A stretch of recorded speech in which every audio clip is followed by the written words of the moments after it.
Good morning po mga kasimpleng buhay at kamusta po kayong lahat?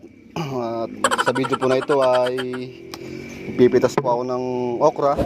And habang nagkakape po at kakauwi ko lang po galing sa duty, after 2 days po ng pagpitas ko ng okra nakaraan, ayun ay malaki na naman po yung kanyang bunga.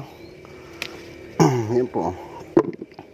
Ayun po mga kasimpleng buhay at kape po tayo. Bali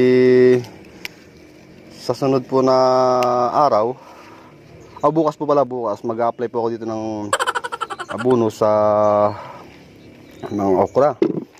And bali kahapon po nung nakarang araw po pala nag-spray ako ng insecticide dito. Yan, medyo nabawasan po yung nawala po yung kanyang mga insekto, yung mga whitefly. Yan. At maraming salamat nga pala mga kasimpleng buhay sa mga subscribers ko at sa mga viewers po. Sana ay suportahan niyo pa po yung aking YouTube channel. Yan. At tuloy-tuloy na po ito yung pagpipitas ko ng okra. Bali nung karang araw po ay naka 3 kilot kalahati. Yan. At nakakaano na po ito, pang-anim na harvest na po ito. At marami pa pong bunga na maliliit. Ito po pala yung kagandahan ng okra. Kailangan lang pong malagaan siya ng maayos. Sa sunod po na season, sa pagtatanim ko nito ay alam ko na po yung gagawin ko. Nabanggit ko na rin po sa inyo kung bakit sila tumangkad ng ganito. Dahil nga po sa ulan, nasabayan po nung pagkapatapak ko, pag-apply ko ng abono ay bigla siyang umulan ng magdamag. Kaya tumaas po yung okra. Pero sa ngayon mga kasimpleng buhay ay okay naman dahil tuloy-tuloy naman po yung kanyang bunga at maintenance ko po at kailangan ko na lang po itong patabaan bukas ng umaga. Ayan. Salamat nga pala ulit sa mga sumusuporta. At sisimulan ko na po yung pagpipitas mga kasimpleng buhay dahil mamaya po ay aantukin na ako. Napakasarap po sa pakiramdam mga kasimpleng buhay yung ganitong stage na pag-harvest ng mga tanim mong gulay. Kahit na kaunti, at least meron pong paglilibangan. Ayan po mga kasimpleng buhat, kahit papaano ay mayroon tayong napagkukunan ng mga pang budget, pambili-bili po ng mga kailangan sa kusina. At isa pa mga kasimpleng buhay ay malaking tulong po ito sa akin na nakakawala po ito ng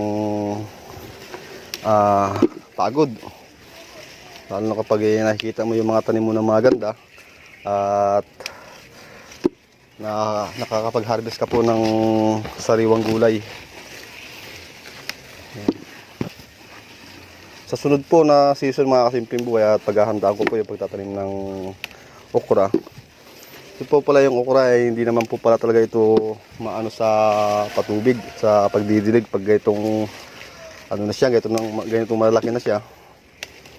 Kahit wisik-wisikan mo lang po yung kanyang lupa, basta mabasa lang po, okay na. Tuloy-tuloy na po yung kanyang pamumunga. Yan po mga kasimpleng buhay. Medyo hanggang dito konti pa lang po yung napipitasan ko, pero halos mga kalahati na po yung okra. Dahil medyo marami-rami yung mapipitas ko ngayon.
Ayan po mga kasimpleng boy, at kung nakikita nyo po, napakarami pong bunga na panibagong kasunod po na harvest na after 2 days po. Ito na naman po yung pipitasin. Ayan, kada puno po meron po nakukuha na 2 bunga. Ayan po mga kasimpleng boy, meron sa mga panibagong bunga. After 2 days po ay nakakapagpitas po ako ng okra. Ito po yung haba na saktuhan. Yan, ganyan po. Mabilis lang po yung kanyang paglaki. 2 days lang po yung pagitan. Pipitas na naman po. Ayan mga kasimpleng boy, tuloy-tuloy na po ang aking pagpipitas dahil tanghali na po.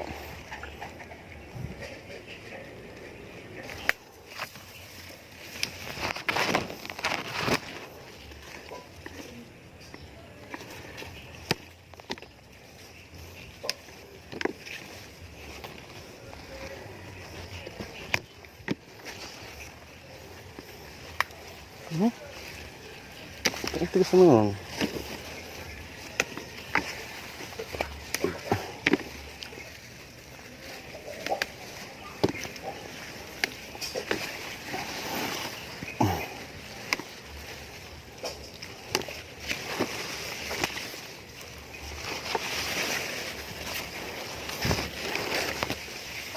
Yan, napakasukal. Napakati.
Ito na po mga kasimpleng buhay yung napitas kong okra. Bali isang timba po yung napitas ko ngayon. Pumapatak po ito ng 4 na kilo at kalahati. Yan, mabigat po siya. Bali ano lang po ito, isusupot lang po ito mga kasimpleng buhay, at mamaya po dadalhin po doon sa nagbibenta ng mga gulay para mabenta rin nila. Ay mga simpleng buhat, hanggang dito lang po muna yung aking video, at maraming salamat po sa inyo lahat, at palagi po tayong mag-iingat, at God bless po sa ating lahat. Ingat po kayo.